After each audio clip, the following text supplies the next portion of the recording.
ಗೆಲ್ಲಲಿ ಗೆಲ್ಲಲಿ ಸರ್ವಪಲ್ಲಿ ರಾಧಾಕೃಷ್ಣನ್ ಬಳಗ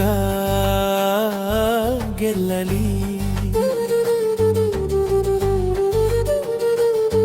ಬೆಳೆಯಲಿ ಬೆಳೆಯಲಿ ಸರ್ವಪಲ್ಲಿ ರಾಧಾಕೃಷ್ಣನ್ ಬಳಗ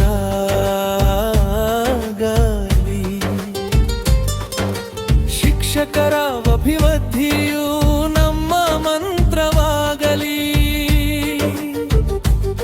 ನೊಂದ ಶಿಕ್ಷಕರ ಬಾಳಿಗೆ ಹೊಸ ಬೆಳಗಾಗಲಿ. NPS ಎಂಬ ಕರಾಳ ನಿಯಮವು ಬೇಡವೇ ಬೇಡ. ಹಳೆ ಪಿಂಚಣಿಯೋ PS ಜಾರಿಗೆ ಬರಲಿ ನಾಡ. ಕೇಂದ್ರ ಮಾದರಿ ವೇತನ ಶ್ರೇಣಿ ನಮ್ಮಯ ಹಕ್ಕಾಗಿದೆ. ಸರಿಯಾದ ಸಮಯಕ್ಕೆ ಸಂಬಳ ನೀಡಲು ಹೋರಾಟದ ದಾರಿ ಇದೆ.